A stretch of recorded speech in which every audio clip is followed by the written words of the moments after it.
오늘 성령님 그날에 이르기까지라는 제목으로 성령님 교리 설교 세 번째 시간입니다. 그 중에서도 서론이고 그 서론도 세 번째 시간입니다. 네, 영적인 일은 영적인 것으로 라는 제목으로 고린도전서 2장 9절로 13절 말씀 함께 보도록 하겠습니다. 고린도전서 2장 9절로 13절 말씀입니다.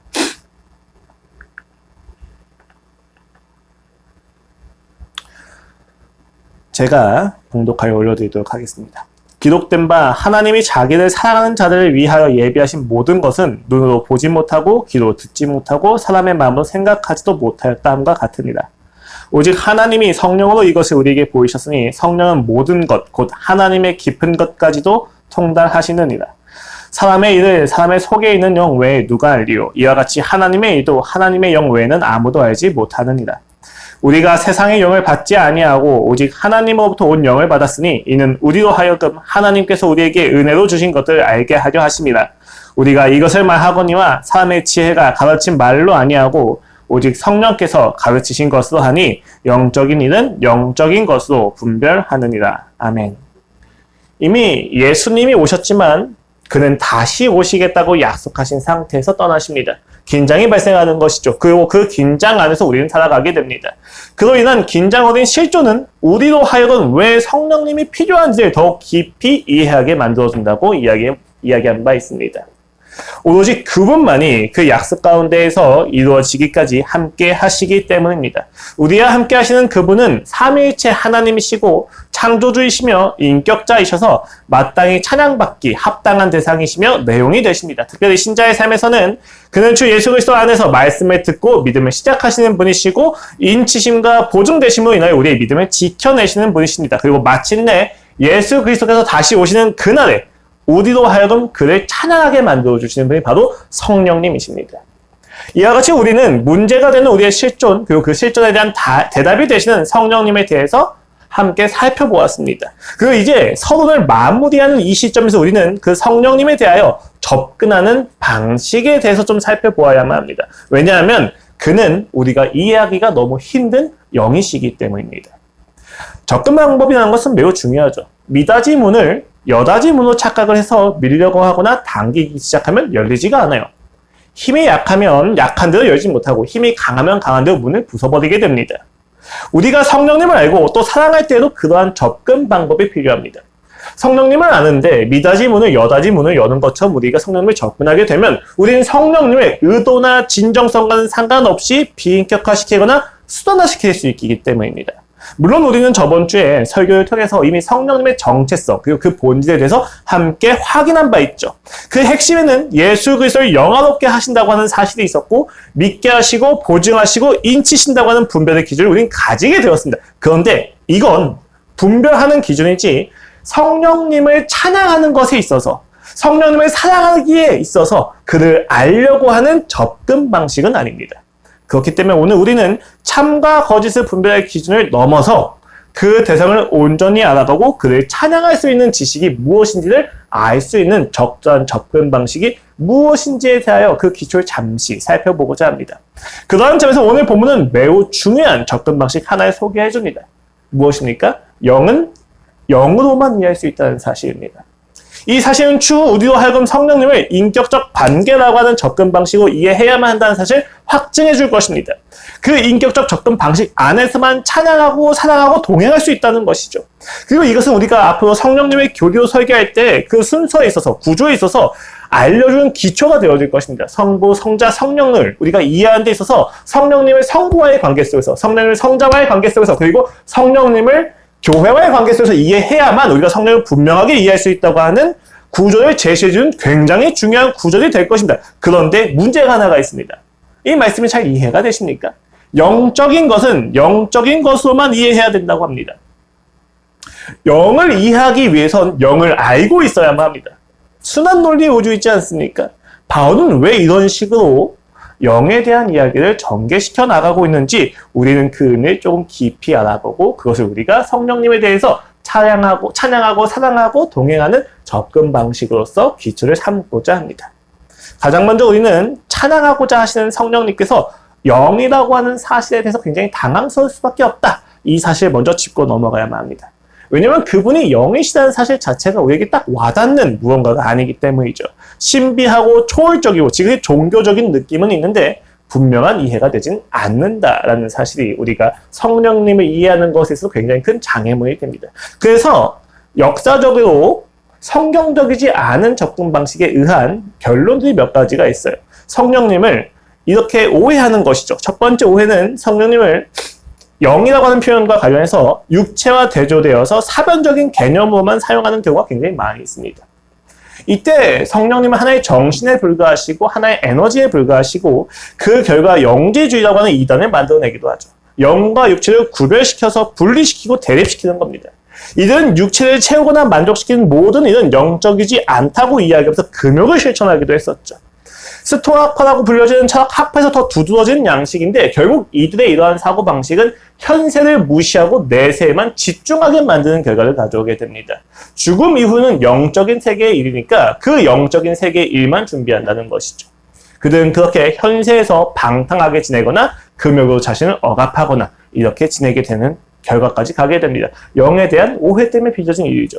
두 번째 원은 그 영에 대해서 오고 가는 존재, 잠시 일시적으로만 임했다가 사라지는 존재 정도로 이해를 하게 된다는 것이죠. 하나님의 가변적인 힘이나 하나님의 어떤 일을 이루시기 위한 수단으로서 영을 이해하게 된다는 것입니다. 이것은 지극히 구약에 제한된 견해인데 하나님께서 그 신이나 그 영을 어떠한 필요한 때에 필요한 장소에 잠시 임하게 하시다 보니까 우리가 이해하는 현상 안에서는 성령이 잠깐 있다 잠깐 가시는 분이라고 생각을 하는 거예요. 내 안에 내주하신 분으로서 이해가 되는 게 아니죠. 영이라고 하는 것은 특별한 때에 특별한 시간에 특별한 순간에만 기능하는 무언가로 이해를 하게 된다는 것입니다. 이렇게 되면 종종 우리는 영적인 체험을 잠깐의 체험으로 이해하기 때문에 비일상적이고 극적인 무언가를 추구하는 방향으로 나아가게 됩니다. 신앙의 목적이 영적인 일을 체험하는 것으로 나아가게 되는 것이죠. 또 세 번째 오해는 영적인 것을 생각이나 사유, 이성으로 제한시키는 경우입니다. 이들은 그 영적이라고 하는 표현을 성품에 제한시켜버립니다. 왜냐하면 영적이라고 하는 이 표현에 담겨져 있는 그 신비함을 너무 부담스러워하는 거예요. 그래서 영적이라고 하는 표현은 사실 다 이성과 성품과 인격에서만 열매 맺는 거야 라고 이야기하는 견해가 생겨나기 시작합니다. 영은 곧 도덕이나 이성과 같다고 그리고 이타적인 삶에서만 나타날 수 있다고 생각하는 것이죠. 상수된 세 가지의 대표적인 오해는 공통적으로 접근 방식에 있어서 문제가 있습니다. 무엇입니까? 물론 인간 이성에 제한되어 있는 접근 방식이나 관찰과 이런 접근 방식에 의한 것도 있지만 공통적으로는 성령님에 대해서 물질과 같이 이해하기 때문에 규정을 하고 있다는 거예요. 우리 눈에 보이는 시간과 공간에 제한되어 있는 물질을 이해하는 방식과 같이 성령님을 이해하다 보면 성령님을 개념화시키게 됩니다. 성령님을 규정화시키는 것이죠. 근데 이러한 방식 자체가 바람직하지 않다고 이야기하는 것입니다. 그를 알고 사랑하여 교제하는 것이 아니라 그를 수단으로 더 잘 이용하고자 하는 방향으로서 탐구가 진행이 될 수밖에 없다는 거예요. 귀납법이든 연역법이든지 간에 얼마나 탁월한 접근 방식이든지 간에 인간이 그 물질을 이해하는 방식으로서 관찰과 증명을 통해서 입증을 하다 보면 우리는 성령님을 이용하게 됩니다. 이런 오해는 너무 당연한 거죠. 왜냐하면 영이라고 하는 개념은 기본적으로 비물질적 상태와 결부가 되기 때문이에요. 우리는요, 사물을 이해할 때 시간과 공간 안에서 관찰하고 실험해서 다양한 정보를 수집하고 결론을 내리게 됩니다. 그렇기 때문에 우리는 사물 혹은 특정 물질에 대해서 개념화시킬 수가 있는 것이죠. 그런데 성령님은 시간과 공간, 그리고 우리가 흔히 이야기하는 물질에 제한되지가 않으시는 영이다 라는 사실이 1차적인 의미예요. 즉 우리가 시간과 공간 안에서 물질을 이해하는 방식으로 접근하면 안 된다는 것이죠. 왜요? 그는 물질이 아니시기 때문입니다. 주간 망원경은 주간에만 필요한 것이지 야간엔 쓸모가 없게 돼요. 야간 투시경은 아무리 탁월하다 할지라도 햇빛이 가득한 곳에서는 이용할 수가 없습니다. 마찬가지입니다. 시간과 공간에 특화되어져 있는 우리의 관찰 방식을 성령님을 이해하는 데서 그대로 사용하는 것은 문제가 있다는 것이죠. 오늘 우리가 알아가고 사랑하려고 하는 성령님은 영이십니다. 만져지지 않고 보이지 않습니다. 즉 시간과 공간에 제한되어 있지 않다는 것이죠. 여러분 인간의 영혼만 생각해도 그렇죠. 만질 수 없고 보이지 않죠. 근데 사실 인간의 영혼은 시간과 공간에 제한되어 있습니다. 근데 성령님은 시간과 공간에 제한되어 있지도 않다고까지 이야기하는 것이죠. 인간의 영혼은요, 잘 생각해 보시면요, 미국을 떠올리면 미국까지 가게 되고 우주를 떠올리면 우주까지 갈 수가 있습니다. 그 무한함에 제한이 없는 거예요, 인간의 영 자체는. 그런데 인간의 영은 그렇다고 편재할 수는 없습니다. 제한되어 있어요. 근데 성령님은 시간과 공간을 한 번에 보십니다. 그 시간을 점과 같이 보시기 때문에 그분은 그 시간과 공간에 제한되어 있지 않고 편재하는 것이 가능하죠. 이것을 가장 잘 나타내주는 본문이 요한복음 4장이에요. 23절에서 예수님은 예배할 곳이 예루살렘뿐만이라고 하는 사마리아 여인에게 이와 같이 대답하십니다. 아버지께 참되게 예배하는 자들은 영과 진리로 예배할 때가 오나니 곧 이때 아버지께서는 자기에게 이렇게 예배하는 자를 찾으시느니라. 하나님은 영이시니 예배하는 자가 영과 진리로 예배할지니라 라고 이야기합니다. 여기서 영과 진리로 예배한다고 이야기했을 때 영이라고 하는 표현이 왜 강조가 됩니까? 사마리아 여인은 예루살렘에서만 예배드릴 수 있잖아요 라고 이야기를 하잖아요. 근데 예수님께서 이야기하신 진정한 예배는 장소에 국한된 예배가 아니에요. 왜요? 하나님은 예루살렘에 갇혀있는 분이 아니시기 때문이에요. 하나님은 영이시니까. 하나님은 이 땅의 물질과 시간과 공간에 제한되어 있는 분이 아니시기 때문에 그가 이제 하고자 하신 구원을 받게 되면 우리는 어느 곳에서나 어디서나 어떤 상황에서나 예배를 드릴 수 있다고 하는 것이죠. 이것이 왜 그토록 중요합니까? 우리는 억울한 상황과 불안한 상황과 문제가 해결되지 않는 상황에서는 예배가 드릴 수 없다고 제한을 시킨단 말이에요. 이것은 성령님을, 하나님을 영으로 생각하지 않는 것과 같습니다. 그는 영이십니다. 그렇기 때문에 우리가 문제적 상황에 있다 할지라도, 우리가 비참한 상황에 있다 할지라도, 적들의 창 끝이 우리의 목숨을 겨누고 있는 그 상황이라 할지라도 우리는 예배할 수 있습니다. 그는 영이시기 때문입니다. 그리고 우리도 그 안에서 영과 진리로 예배가 됩니다. 예수 그리스도 안에서 말이죠. 그렇게 우리는 삼위일체 하나님을 이해하기가 힘들다는 결론까지 가게 됩니다. 시간과 공간에 제한되어 있지 않으시기 때문에 이 영에 대한 이해가 너무 어려운 것이죠. 근데 이렇게 생각하면 뭐 성령님만 영은 아니시잖아요. 인간도 영이기도 하잖아요. 그럼 인간도 이해하지 힘들지 않은가? 맞습니다. 인간도 이해하기 힘들죠. 근데 영 중에서도 성령님이 가장 이해하기 힘든 독특성을 가지고 있는 이유가 하나가 있습니다. 왜냐하면요. 먼저 이렇게 생각을 해보세요. 하나님은 영이십니다. 성부도 영이시고 예수님도 기본적으로 영적인 존재이십니다. 근데 성부 하나님과 성자 예수님에 대해서 우리는 이해가 좀 쉬워요. 왜냐하면 인간의 공유적인 속성들을 유비로 알려주셨기 때문에. 예를 들면 성부와 성자 자체가 부자의 관계잖아요. 심지어 예수님은 성육신을 통해서 인간의 삶으로 나타나 보여주시면서 계시까지 해주셨습니다. 그래서 성부와 성자는 영이시더라도 우리가 가지고 있는 역할에 의해서 충분히 이해가 되십니다. 근데 성령님은 유비가 없어요. 오히려 이것을 이해시키려고 하다 보니까 성령의 에너지나 수단으로 여겨지는 경우가 굉장히 많이 있습니다. 심지어 어거스틴 역시도 그를 사랑의 끈이라고 이야기하면서 비인격화시켰다고 하는 비난을 받기도 하죠. 성령님을 이해시킬 수 있는 유비가 없는 거예요. 또 인간의 영을 생각해 보시죠. 인간의 영은 아까 말씀드렸듯이 한계가 분명합니다. 그래서 우리는 이 영에 대해서 그래도 어느 정도 감은 잡아요. 또 세상의 영은 어떻습니까? 세상의 영은 간단하죠. 하나님을 적대하는 모든 세력들을 우리는 세상의 영이라고 지칭을 합니다. 보이지 않는 것들에 대해서. 인간의 영은 아까 얘기했듯이 그 제한된 상태에서 하나님이 우리를 살게 하시는 능력이고 생명이라고 생각하면 되는데 성령님은 성부와 성자부터 동시에 발출되었다. 이해가 되십니까? 어려운 이야기가 되는 거죠. 그래서 성령님은요, 교회 안에서 매우 많은 혼란을 야기시켰습니다. 성령님이 야기시킨 게 아니라 성령님에 대해 규정하려고 하는 우리들이 혼란을 야기시킨 것이죠. 왜냐하면 성령님은 인지하시면 많은 현상이 드러나게 됩니다. 현상은 본질이 아닌데도 불구하고 우리는 그 현상을 가지고 성령님을 규정화시키려고 하는 거예요. 성령님이 인지하시면 방언이 터진다. 성령님이 충만하게 되면 우리의 삶에서 웃음이 멈추지 않는다. 성령님이 충만하시면 넘어지게 된다. 이런 것들이 현상을 가지고 성령님을 규정을 하려다 보니까 나타난 불상사입니다.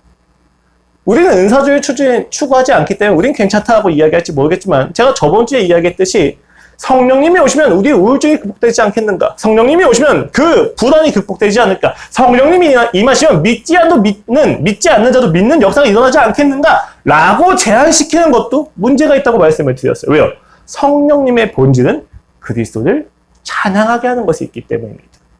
성령님이 임하시면 어떤 문제가 해결되지 않은 상황에서도 예배가 되어진다는 사실이 본질인데 우린 끊임없이 성령님을 개념화시키고 축소화시켰다는 것이죠. 성경을 넘어서서 말입니다.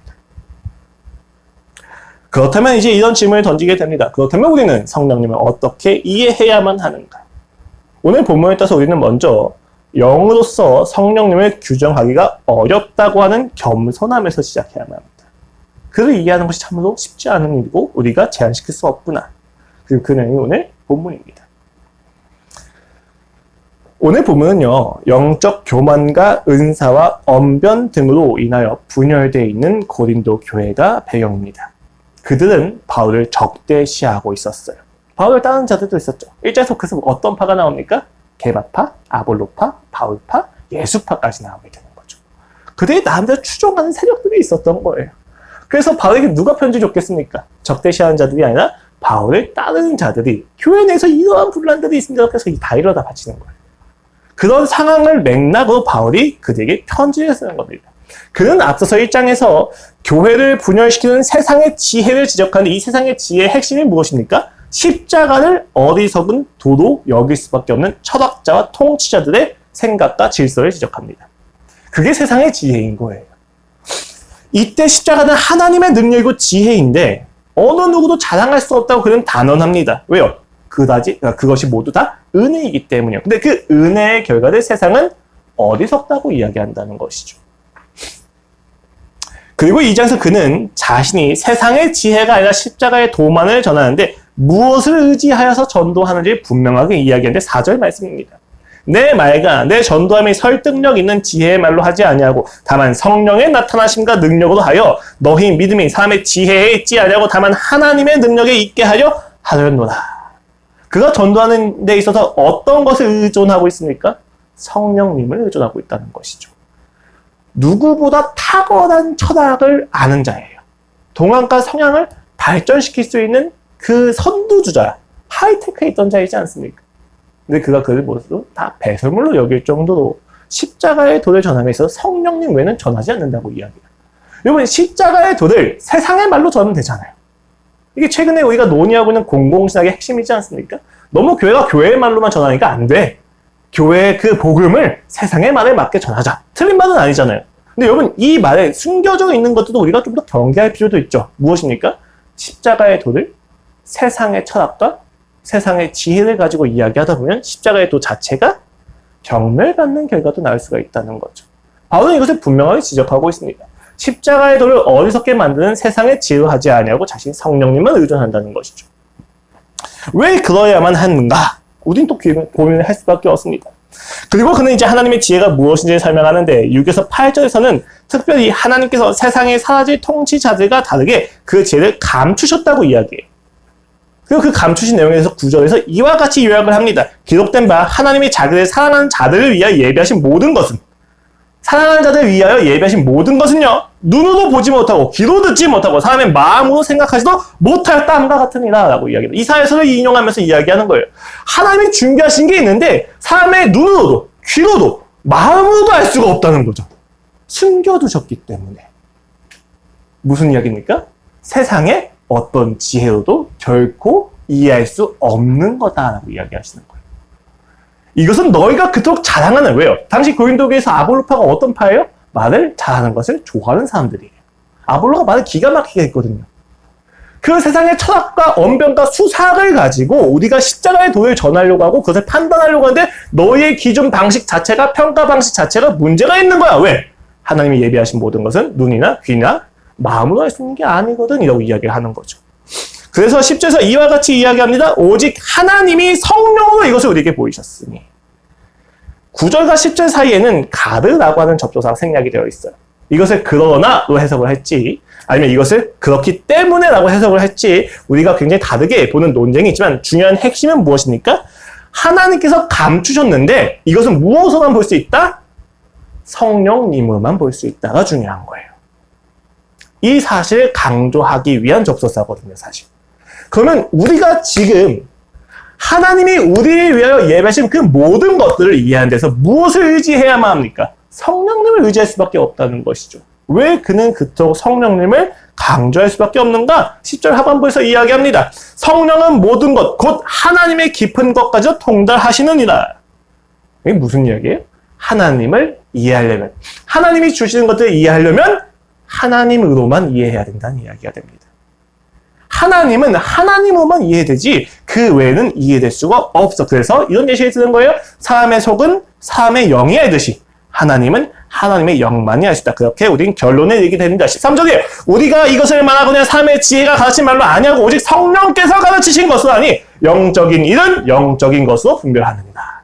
라고 이야기가 되어지는 것입니다. 그렇습니다. 우리가 결국 성령님을 이해하기 위해선 성령님을 알아야만 한다는 것이죠.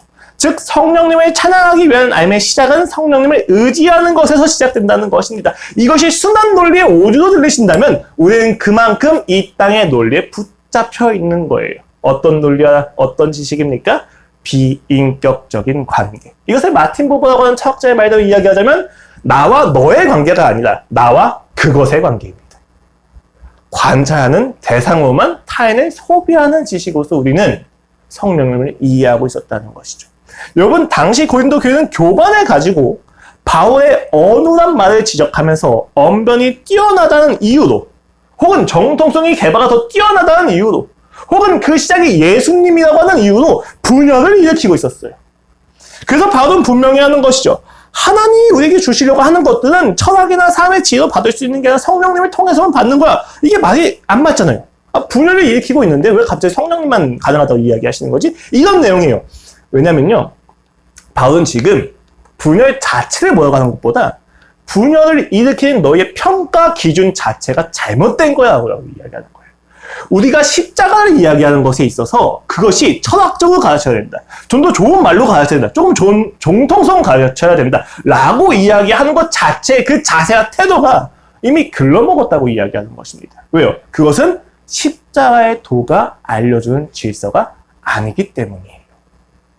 십자가의 도는 게바나 아볼로나 바울이 드러나는 삶이 아니라 그들이 가리키는 바 예수님만 드러나 보여야 되는데 이들은 바울과 아볼로와 게바를 수단 삼아서 그들을 지지하는 자신들의 가치 기준을 자랑하고 있었던 거거든요. 그것을 지적하는 겁니다. 달을 가리키고 있는 손가락을 보면 달을 봐야지 손가락을 보면 안 된다고 불교에서 흔히 이야기하지 않습니까? 이것을 빗대서 이야기하자면 그 손가락을 볼 때 이 손가락이 누구 손가락이 가장 좋은 손가락인지를 판단하고 있었던 거예요. 바울의 손가락이 좋으냐, 게바의 손가락이 좋으냐. 근데 그것을 게바를 좋아하기 때문이, 바울을 좋아하기 때문이 아니라 바울로 상징되는, 게바로 상징되는 자기들만의 가치 기준을 자랑하고 싶었다는 거죠. 그래서 그들이 분열하고 있다는 것입니다. 그것은 십자가의 도가 아니다라고 분명히 지적을 하는 겁니다. 실제 성경은요, 성령을요, 하나님의 영이라고 이야기하는데 무엇과 대조합니까? 육체 혹은 세상의 영과 대조합니다. 되게 재밌지 않습니까? 무슨 이야기냐면 성령을 언급할 때는 세상과 하나님이 함께 할 수 없다는 것을 언급하는 문맥이 굉장히 많다는 거예요. 여기서 영은 각각의 질서와 원리 등으로 여겨지는 실체입니다. 바울은 하나님의 지혜는 하나님 나라의 질서와 원리 그리고 그 생명의 영에 따라서만 이해가 될 수 있다는 견해를 분명히 하는 거죠. 그러니까 지금 고린도 교회는 하나님 나라 안에 있는 게 아니라는 거예요. 너희가 하나님 나라의 원리대로 살지 않고 있구나. 너희가 세상의 원리대로 살고 있구나. 세상의 원리가 무엇입니까? 자격과 조건과 능력과 소유로 자기를 증명해내야만 하는 인생인 거예요. 그들은 예수님을 붙들어서 혹은 그 예수님을 가르치는 바울이나 게바나 아볼로를 이용해서 자기들이 얼마나 탁월한 사람인지 드러내보이고 싶었다는 것입니다. 여러분, 학교에 가면요, 특정한 권위를 가지고 있는 사람을 지지하는 것을 자랑 삼아하는 사람이 있어요. 왜 그렇습니까? 이 사람을 좋아해서? 아니요. 이렇게 탁월한 사람을 알아볼 수 있는 내가 얼마나 대단한지 아니? 라는 것을 자랑하는 거거든요.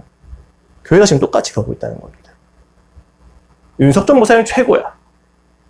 김장한 목사님 최고야. 목사님도 이름이 갑자기 생각이 안 나네요. 윤석준 목사님이 최고야. 라고 이야기하는 이유가 무엇입니까? 그들이 말하는 예수님을 사랑하기 때문입니까? 아니면 예수님을 사랑하는데 이 방법이 가장 최고야 라고 자랑하고 싶기 때문입니까? 바울이 그것을 지적하고 있다는 것입니다. 십자가를 어리석다고 여기는 세상과 너희의 방법론이 무엇이 다르냐라고 묻는 것이죠. 왜요? 십자가를 어리석다고 여기는 세상의 지혜의 핵심이 뭐예요? 자격과 조건을 가지고 짓밟아야만 증명되는 질서였기 때문입니다. 바울은 그런 질서는 우리가 예수님을 배우지 않았다라고 이야기까지 하는 것이죠. 그래서 그는 본문의 결론은 다음과 같이 14절에서 이제 마무리를 합니다. 육에 속한 사람은 하나님의 성령의 일을 받지 아니하나니 이는 그것들이 그에게는 어리석게 보이며 또 그는 그것들을 알 수도 없나니 그러한 일은 영적으로 분별되기 때문이다. 사도들을 선진들을 마음대로 난도질하고 평가하는 그들에게 바울은 그들에게 평가의 기준 자체가 없음을 지적합니다. 아볼로, 게바, 바울, 그리고 심지어 예수님 그 자신마저도 십자가를 가리키시고 하나님의 은혜를 이야기하는 이들은 그 십자가를 가리키는 수단들에 대해서 따지고 물으며 자신의 자격과 조건을 자랑하고 있기 때문이죠. 즉 그들은 십자가를 어리석다고 평가하며 스스로의 육신에 속하였음을 드러내고 있다는 것입니다. 그래서 바울은 이어서 15절에서 이와 같이 이야기합니다. 신령한 자는 모든 것을 판단하나 자기는 아무에게도 판단을 받지 아니하느니라. 이 맥락은요, 바울이 사도로서의 권위를 의심받고 지탄받는 것에 대한 분명한 대답입니다. 그는 결론적으로 사도의 권위가 지식이나 철학이 아니라 예수 그리스도의 십자가 사랑에서만, 그리고 그 십자가 사랑을 나타내주는 성령의 사역 안에서만 드러날 수 있는 것이기 때문에 너희가 지금 나를 난도하는 그 평가에 대해서 받아들일 수가 없다고 분명히 이야기하는 것입니다. 이런 맥락에서 오늘 바울은요, 성령님을 이야기합니다. 세상이 소유와 자격과 조건과 능력을 기준으로 가지고 판단하는 질서와 반대되는 질서. 무슨 질서입니까? 성령님의 질서입니다. 성령님이 이 땅에 임하시면 왜 자유해집니까? 자격과 조건으로만 살 수 있다고 하는 세상이 현실이 아니라 은혜로만 살 수 있는 세상이 진정한 현실이라는 사실을 알려주시기 때문입니다. 다른 질서의 이야기인 거죠. 그 질서는 세상과 구별되어 거룩하다고 말할 만합니다. 왜요? 십자가의 원리인 사랑과 은혜가 가득하기 때문이에요. 그래서 삼위일체 하나님이 놀랍습니다. 예수님은 하나님을, 하나님은 성령님을, 성령님은 예수님을 나타내 보이십니다. 서로가 서로를 세워 보여주시면서 동시에 서로가 서로를 숨기십니다. 그런데 동시에 또 서로가 서로를 드러내 보이시는 거죠. 우리는 이를 세상의 지혜나 육체, 세상의 영과 구별하여 하나님의 지혜요, 영이요, 성령이라고 부르는 것입니다. 놀랍지 않습니까? 세상은 각자가 잘났다고 드러내 보여줍니다. 성령님의 질서는 상대를 세워 올려줍니다. 이것이 단순히 인본주의의 지혜가 아니에요. 하나님이 묶으신 사랑의 관계라고 하는 질서 안에서 나타나는 일들입니다. 그렇기 때문에 이 질서가 기능하기 위해서는 십자가가 감격으로 다가와야만 합니다. 십자가를 감격으로 여기지 않으면 우리는 상대를 높여 올려주는 것을 감당할 수가 없어요. 저는 분명합니다. 저는요, 저보다 저희 아내가 대단하다는 것을 인정할 수 없는 사람이에요. 저는요, 제가 섬기고 있는 학원의 원장님을 세워 올려줄 수 있는 사람이 아닙니다. 판단하고 평가해서 어떻게든 내가 잘못하지 않았으며 어떻게든 내가 얼마나 잘하고 있는지 증명해내려고 발버둥 치는 게 저라고 하는 인간입니다. 근데 십자가의 사역을 보고 예수님의 이야기를 묵상을 하다 보면 그 삶이 얼마나 역겹게 느껴지는지 모릅니다. 왜 나는 이토록 나를 증명하려고 애쓰는가? 왜 이토록 나는 나를 방어하기에 급급한가? 왜 나는 상대가 나를 조금이라도 비난하려고 하는 경향이 보이면 나는 마음이 흔들려 버리는가? 간단합니다. 십자가가 내게 원리가 되지 않았기 때문입니다. 내가 죽고 하나님이 나타나는 것을 원하지 않습니다. 우리는 하나님을 죽이고 내가 나타나기를 원하기 때문입니다. 어떻게 해야만 합니까? 세상의 지혜와 하나님이 주신 지혜에 도대체 무슨 차이가 있기에 그들은 그와 같이 살 수 있었던 것입니까? 라고 하는 질문에 바울은 간단하게 성령님을 이야기하는 것입니다. 그리고 영은 영으로만 알 수 있다고 하는 이 놀라운 지혜는요, 결국 그 핵심의 관계성, 즉 인격적 관계성을 우리에게 이야기해 주게 됩니다. 세상의 영은 우리와의 관계가 늘 비인격적으로 합니다. 육체를 소비시키고 물질로만 모든 것을 환원시키는 거죠. 여러분, 진화론을 주장하는 이들의 결론이 유기까지 허용되는 이유가 무엇입니까? 생존 자체가 목적이 되기 때문입니다. 그들에겐 영영한 것이 있을 수가 없죠. 보이는 세계 이상의 기초와 윤리와 도덕을 논할 수 있는 근거가 아예 없습니다. 그렇기 때문에 그들은 살인과 영아 유기와 이런 것들도 생존에 적합하다면, 사회를 지속시키는 데 있어서, 존속시키는 데 있어서 문제가 없다면 상관이 없다고 이야기하는 거예요. 왜요? 그들은 영 자체를 인정하지 않기 때문입니다. 육체의 사고방식과 세상의 영은 결국 적자 생존과 약자 멸시를 기초로 할 수밖에 없다는 거죠. 그러면 우리가 성령님을 이해하고 찬양하려고 할 때 세상의 방식으로는 방해를 받게 되는 겁니다. 우리가 가지고 있는 접근 방식과 우리가 관찰을 통해서 배웠던 것들은 대부분 그 대상을 비인격화시키는 것에 소모가 되고 있기 때문이에요. 어느 정도까지 가게 됩니까? 우리가 공부하고 우리가 연구하는 프로젝트가 이 인류를 공멸시킬 수도 있다고 하는 가능성이 있다 할지라도 과학적 탐구는 잘못된 것이 없다고 진행을 하게 된다는 거예요. 내가 하는 이 연구가 대한민국 20만 명의 일자리를 없애게 된다고 할지라도 나는 법적인 것은 잘 모르겠고 나는 공부를 해서 내 기술을 발전시킬 거야 라고 하는 견해가 나올 수밖에 없다는 것입니다. 우리가 만들어낸 기술과 우리가 탐구한 연구의 내용이 어떠한 결과를 만들어낼지에 대해서 인간이 둔감해져요. 되게 이상하죠. 내가 직접 칼로 누군가를 찔러 죽이는 것은 그토록 무서워하는데 내가 만들어낸 결과가 2번, 3번, 4번을 거쳐서 악영향을 끼치는 것에 대해서는 인간이 무감각합니다. 왜 그렇습니까? 인간은 끊임없이 상대를 비인격화시키는 지식으로서 스스로를 방어하고 있기 때문이에요. 그런데 성령님이 오시면 그것을 무너뜨리시기 때문에 문제가 되는 것이죠. 십자가에 못 박혀 죽으신 예수를 생각해 보십시오. 물질주의자들, 세상의 영을 가진 이들에게는 한심한 거죠. 그가 능력이 있으면 싹 쓸어버려야 가장 확실한 구원인데 도리어 죽으심을 선택하신다. 이해할 수 없는 약자의 사고방식이고 정신승리의 사고방식이라는 것입니다. 근데 진정 승리한 것은 누구였습니까? 현실성 없는 몽상가로 여겼던 예수 그리스도의 그 놀라운 사랑이 세상을 바꾸지 않았습니까? 영이라는 것이 존재한다는 분명한 증거가 나타나게 되는 것이죠. 14절은 이렇게 이야기합니다. 육에 속한 사람은 하나님의 성령의 이들을 받지 않으니 이는 그것들이 그에게는 어리석게 보이며 또는 그것들을 알 수 없나니 그러한 이는 영적으로 분별되기 때문이다. 영적인 이는 영적으로만 분별된다. 즉 인격적 방식으로만 이해된다는 이야기입니다. 왜 그렇습니까? 하나님은 성령으로만 이해가 된다고 하는 결에는 삼일체 하나님의 그 관계성만이 삼일체 하나님을 이해시키는 유일한 수단이라고, 계시라고 이야기하는 것이기 때문이에요. 실제로 오늘 노디의 결론은요, 고린도전서 1장 17절에서 이야기하는 설전에 대한 시작의 결론이기도 합니다. 17절은 이렇게 이야기해요. 그리스도께서 나를 보내심은 친례를 베풀게 하려 하심이 아니요 오직 복음을 전하게 하려 하심이로되 말의 지혜로 하지 않으면 그리스도의 십자가가 헛되지 않게 하려 함이다 라고 이야기합니다. 그는 그리스도의 십자가를 전하는 것에 있어서 자신의 본분이 무엇이냐라고 이야기했을 때 말의 지혜로 전하는 것이 아니라 성령의 의존에서 보내는 것이 자신의 방법이라고 이야기합니다. 근데 그 이야기를 하기 위해서 그는 자신을 보내신 목적이 무엇이냐? 친례를 베푸는 것이 아니라 복음을 전하게 하려고 하는 것이다 라고 이야기해요. 이것이 무엇이 대조가 됩니까? 똑같이 목적이잖아요. 달라요. 왜요? 친례를 베풀게 한다고 하는 것은 기능입니다. 근데 복음을 전하게 한다고 했었을 때에는 삶이 연루가 됩니다. 결부가 되는 것이죠. 무슨 이야기입니까?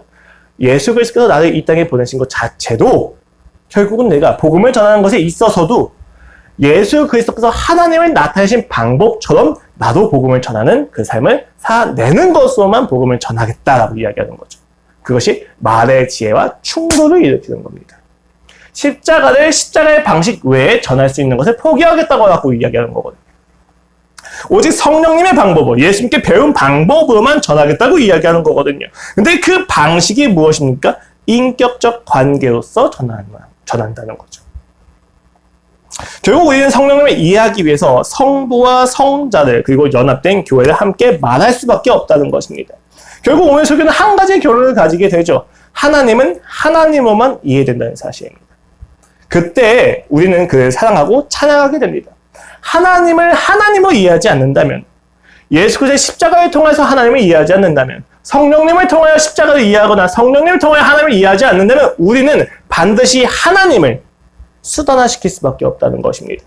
이 사실은 그를 아는 지식이 관찰이나 논증이 아니라 하나님의 영, 즉 인격적인 관계를 기반으로만 유효하다는 의미를 강조해주고 있습니다. 너무 당연한 이야기죠. 피자를 맛보지 않은 사람에게 피자가 얼마나 탁월하고 맛있는지 이야기할 수 없습니다. 심지어 피자가 유혹받지도 않죠. 피자를 맛보지 않았기 때문에. 피자의 구성 요소를 과학적으로 따진다고 해서 하나님의 지혜를 알 수 있는 것도 아닙니다.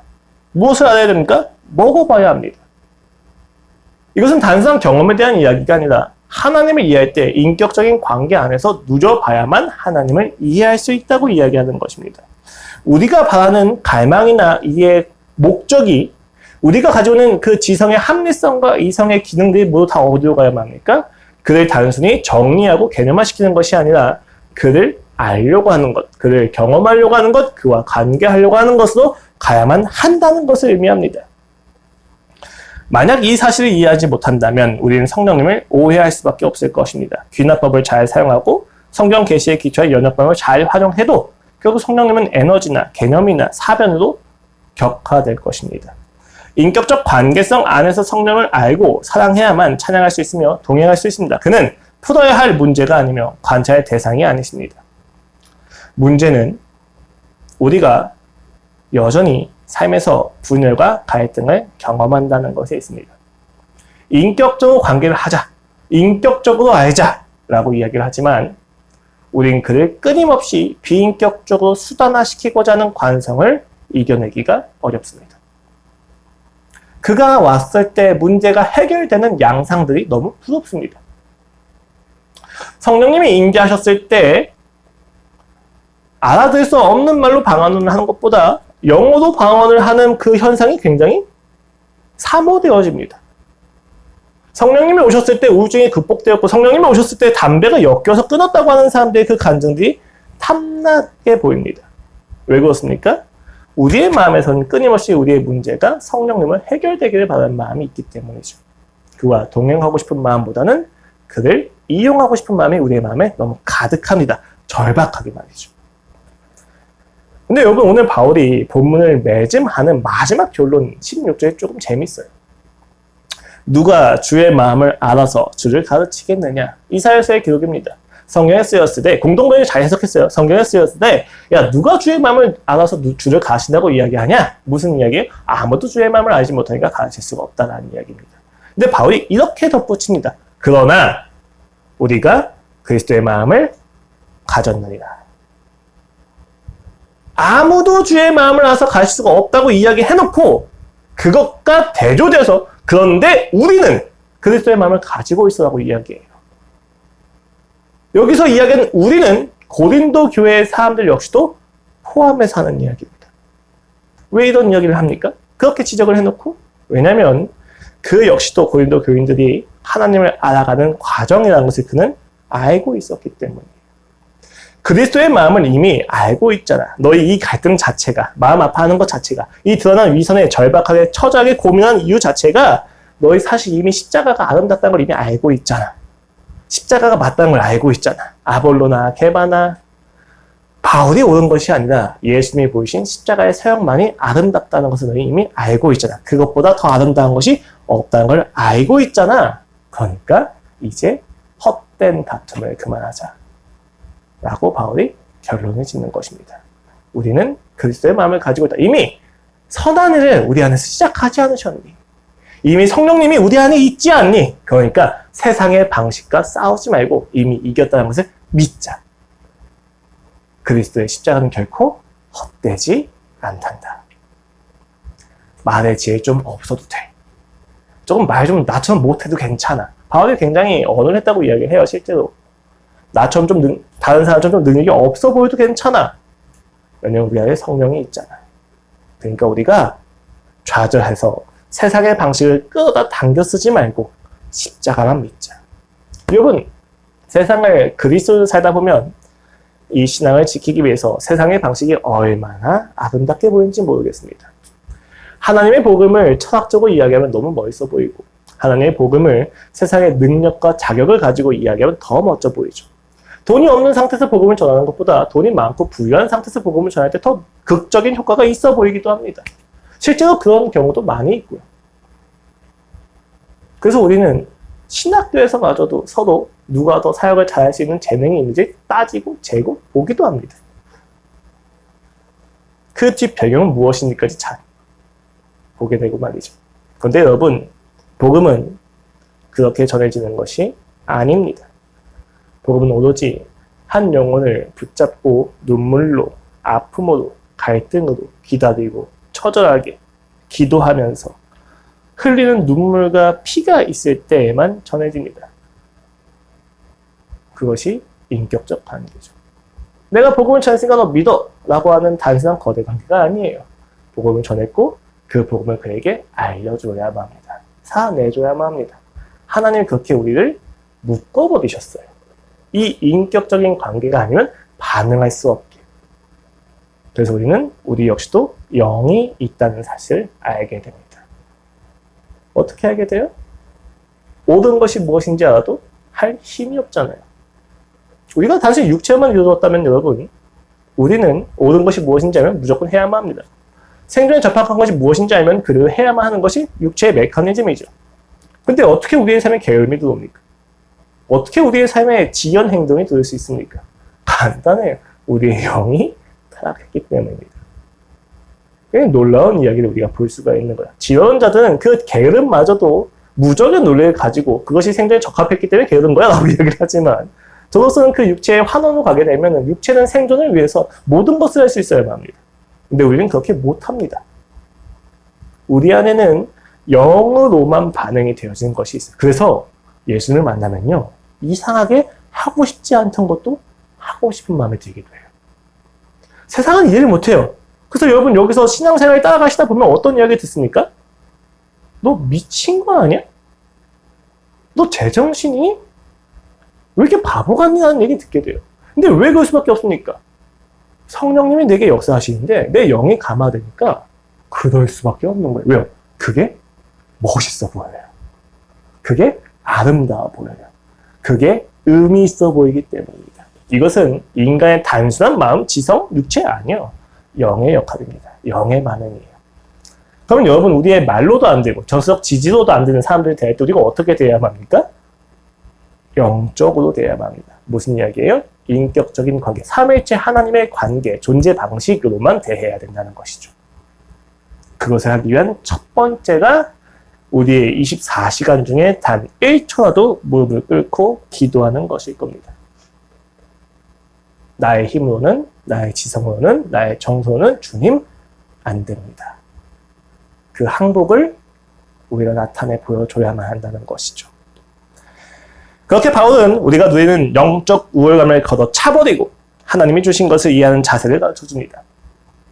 우리는 그리스도의 사역 안에서 하나님을 이해하고 성령님 안에서 그리스도의 사역을 이해해야만 합니다. 그러면 성령님을 이해하기 위하여 우리는 성부, 성자, 하나님과의 관계를 의식해야만 하며 그분들의 관계적 존재 방식을 우리의 존재 방식으로 만들어야만 합니다. 그렇게 되면 우리는 성령님을 알아가면 알아갈수록 더욱더 찬양하고 사랑하고 동행을 누릴 수 있게 될 것입니다. 이와 같은 원리의 끝에서 이제 저는 성령을 이해하는 접근 방법으로 삼위일체 하나님과 교회 간의 인격적 관계성을 제안하게 됩니다. 하나님을 예수님으로 이해하고 예수님을 성령님으로 그리고 성령님을 성부와 성자와 함께 이해한다는 사실은 우리의 영적 우월감을 높여주는 것이 아니라 더욱더 겸손하게 만들어서 찬양을 하게 할 자세를 만들어준다는 것이죠. 여러분 놀랍지 않습니까? 우리는 성령님을 관찰의 대상으로 전락시킬 수가 없는 것입니다. 마치 부모의 사랑이나 친구 간의 우정이나 스승과 제자 사이의 존경과 경애, 친애함을 글로는 배울 수 없는 것처럼 우리는 성령님을 논리로는 이해할 수 없습니다. 먹어봐야만 알고 경험해봐야만 알고 그와 동행해야만 알 수 있는 것이죠. 그가 보여주신 예수님의 사역을 보야만 합니다. 그가 경험하게 하신 창조를 함께 해봐야만 합니다. 보고 경험하는 것으로만 성령님을 알 수가 있다는 것이죠. 관찰과 논리에 의한 결론이 필요 없다는 건 아니에요. 그 관찰에 의한 논리들이 하나님을 실제로 경험하고 관계하고 내 인생에서 실제적으로 영적인 싸움을 마주하는 방식에서 사용이 되어야 된다는 것입니다. 매일매일 인격적으로 관계함으로만 찬양할 수 있고 이해할 수가 있기 때문입니다. 여러분, 우리의 영적 싸움이 느껴지는 그 순간순간들이 있어요. 살아가다 보면 미친 듯이 화가 나는 그 순간들, 아무것도 아닌데 감정이 절제되지 않는 순간들, 갑자기 너무 우울해지는 순간들, 모든 것을 포기해주고 싶은 무력감들, 울분에 겨워서 아무것도 못하는 순간들마다 우리는 영적 싸움을 진행하고 있습니다. 왜 그렇습니까? 우리를 망가뜨리고 화나게 하고 무력하게 하는 것이 다 세상의 사고방식이기 때문입니다.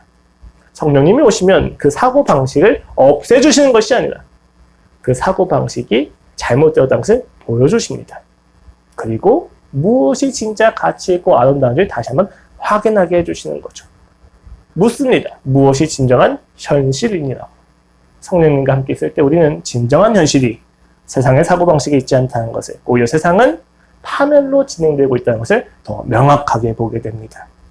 삼위일체 하나님의 사랑, 그 관계만이 성령님을 알 수 있는 통로가 된다는 우리의 기초적인 결론의 근거에서 오늘 본문은 영은 영으로만 알 수 있다고 하는 바울의 삼위일체 하나님에 대한 인식과 십자가의 복음을 전하는 방식도 십자가여야만 한다는 견해를 가지고 이야기했습니다.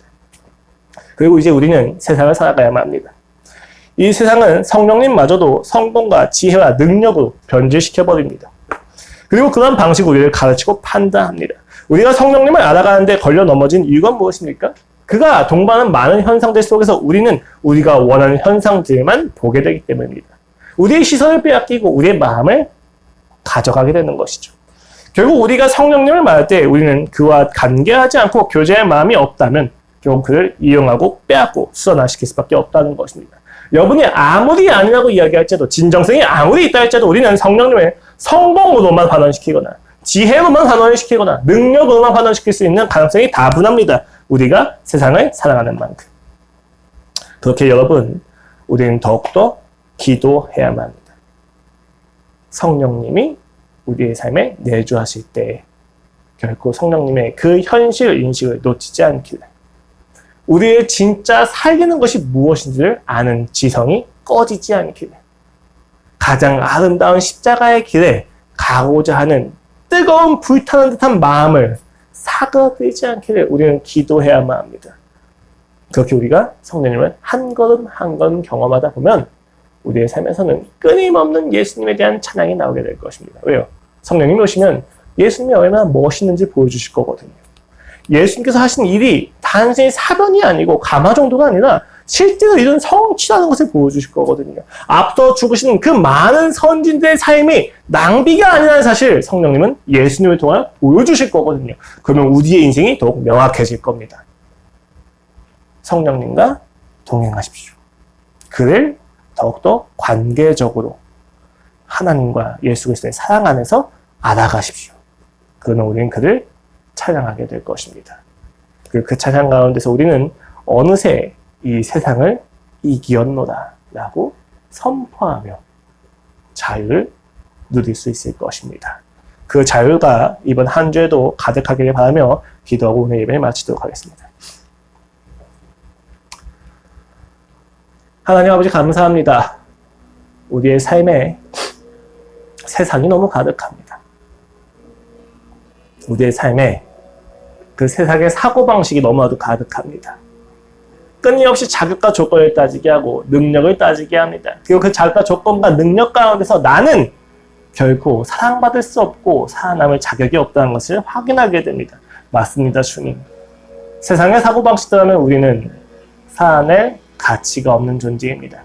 그러나 성령님, 우리를 붙잡아 주시옵소서. 우리에게 진정한 현실이 무엇인지 보여주시옵소서. 우리가 있는 그대로 사랑을 받을 수 있는 근거로서 그가 자기의 목숨을 다 버리고 십자가의 복음을 쏟아내시며 우리에게 소망을 주셨다는 것을 다시 한번 보게 하여 주시옵소서. 우리는 오늘도 살아낼 수 있는 충분한 소망이 있습니다. 세상의 사고방식에 잡아먹히지 말게 하시고 오직 예수 그리스도의 사랑 안에서 성령님의 내주하심과 충만하심 가운데에서 경험하고 또 경험하며 주님의 사랑을 누리게 하여 주시옵소서. 우리가 그리스도의 마음을 가졌습니다. 이미 우리 안에서 성령님이 시작하셨음을 확신합니다, 주님. 그 성령님을 따라 십자가의 길을 따라가게 하여 주시옵소서. 자유가 있을 줄로 믿습니다. 감사합니다. 예수 그리스도의 이름으로 기도합니다. 아멘.